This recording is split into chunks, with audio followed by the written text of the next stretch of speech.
आज धनतेरस का दिन है और धनतेरस पर विशेष हम सभी श्री लक्ष्मी जी का आवाहन करते हैं और लक्ष्मी जी के आवाहन के निमित्त सबसे पहले पूरे घर की सफाई करते हैं ताकि श्री लक्ष्मी जी का आवाहन हो सके। उसके बाद व्यापारी लोग अपने पुराने चौपड़े को समाप्त कर नए चौपड़े को आरंभ करते हैं और उस नए चौपड़े पर लिखते हैं शुभ लाभ। स्वास्तिका निकालकर श्री गणेश करते हैं नए चौपड़े का, ताकि आने वाले साल में कोई भी प्रकार का विघ्न जीवन में, व्यापार में अनुभव न हो। तो इस तरह से धन की देवी श्री लक्ष्मी जी का विशेष पूजन करते हुए धन धान्य से संपन्न रहने की कामना रखते हैं। वास्तव में इसके पीछे बहुत गहरा अर्थ है। अर्थ यही है कि सबसे पहले सफाई जो करते हैं अर्थात शुद्धि की आवश्यकता है। घर की सफाई से भी ज्यादा आंतरिक शुद्धि की जरूरत है। हमारे मन, वचन, कर्म की शुद्धि, बुद्धि की सफाई करने की आवश्यकता है और दृष्टि, वृत्ति की शुद्धि रखना जरूरी है। मन की शुद्धि के लिए हम अपने मन से नकारात्मक विचार, व्यर्थ विचार को दूर करते हुए मन में शुद्ध सकारात्मक विचार का आवाहन करें। वाणी की शुद्धि के लिए वाणी में निर्मलता, सुमधुरता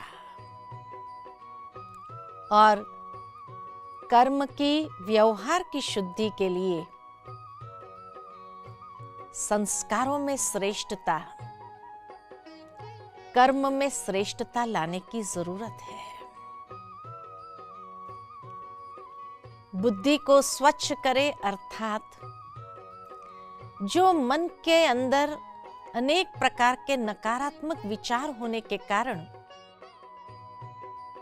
बुद्धि का फोकस हमारा धुंधला हो गया है। जब सकारात्मक विचार पनपने देते हैं तब बुद्धि का फोकस भी स्पष्ट हो जाता है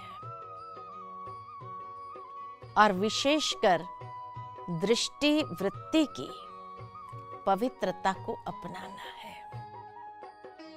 इस तरह से हम अपने भीतर की सफाई जरूर करें। तो इस दीपावली पर ये संकल्प जरूर ले कि इस तरह की आंतरिक शुद्धि, हमारे मन की शुद्धि जब ले आएंगे तो नेचुरल है कि परिवार के अंदर आपसी व्यवहार और संबंधों में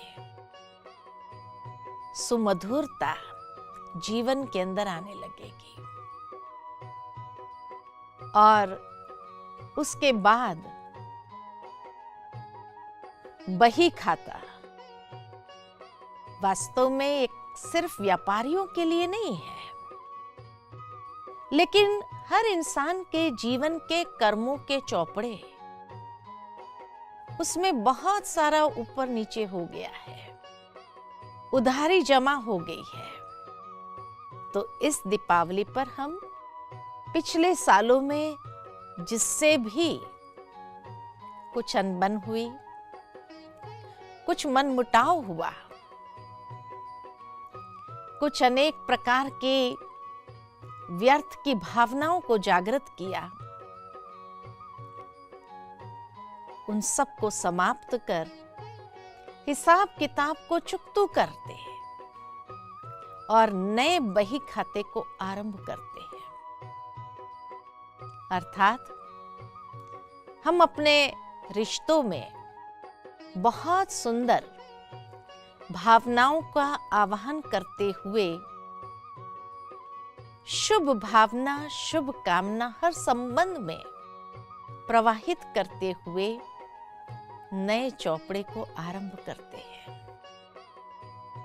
उसके लिए जैसे व्यापारी लोग हमेशा उस चौपड़े को आरंभ करने के लिए सर्वप्रथम लिखते हैं शुभ लाभ। अर्थात जीवन के अंदर लाभ तो तभी होगा जब लाभ का उल्टा कर दिया जाए, अर्थात भला। कि जब मनुष्य हर इंसान का भला सोचने लगे,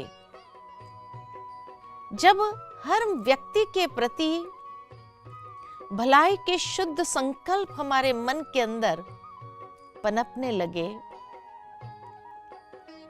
शुभ भावना, शुभ कामना की सरिता हृदय से बहने लगे, तभी तो शुभ लाभ होगा। उसके साथ साथ स्वास्तिका निकालते हुए श्री गणेश करते हैं। स्वास्तिका शब्द जो है संस्कृत के सुअस्ति शब्द से निकला है।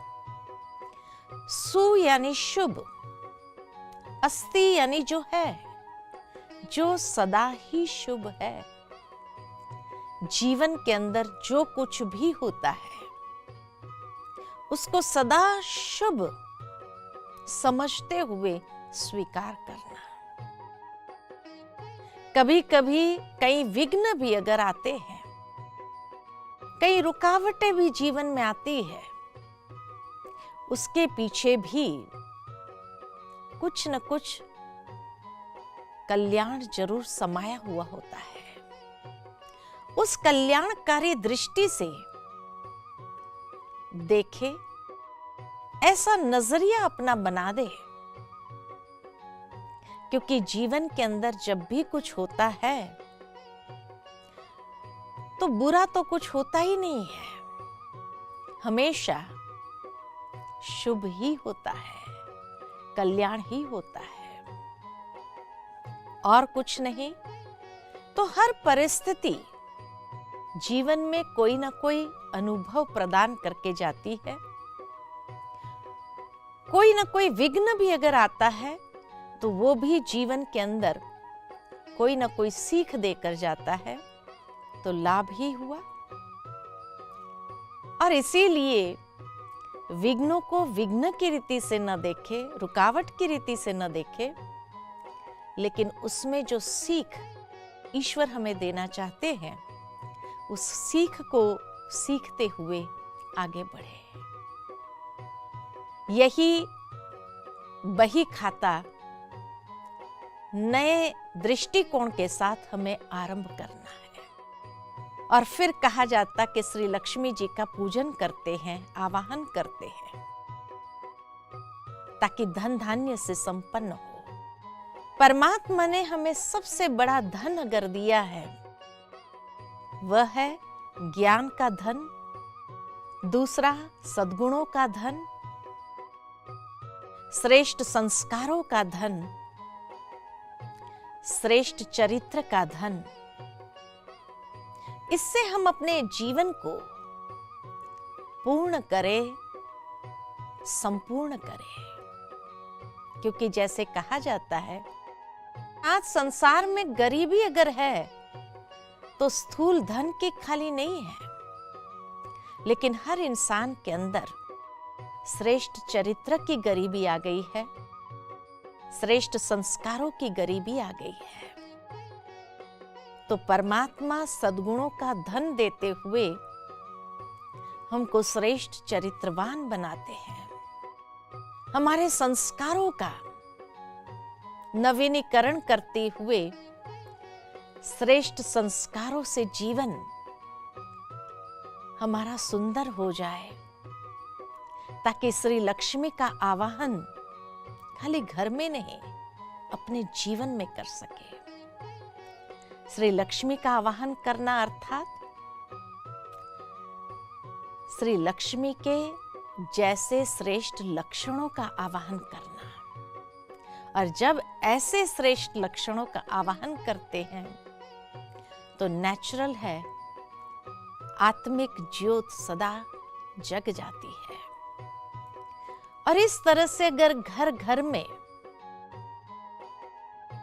इस धन धान्य से संपन्न जब लोग हो जाते हैं, हर आत्मा इसका अनुभव करने लगती है, तब सच्ची दिवाली सही स्वरूप से मना सकते हैं। जब चारों ओर सूक्ष्म श्रेष्ठ भावों के साथ हम दीपावली अपने घर के अंदर मनाएं तो सदा सुरक्षित भी रहेंगे और सदा ही अपने आप को उस परमात्मा के साथ जोड़ते हुए स्वयं को सशक्त भी करेंगे। तो ऐसी शुभ दीपावली आप सबको बहुत बहुत मुबारक हो, मुबारक हो, मुबारक हो। धनतेरस की बहुत बहुत बधाई हो। सदा शुभ लाभ से अपने जीवन को भरपूर करें। ओम शांति।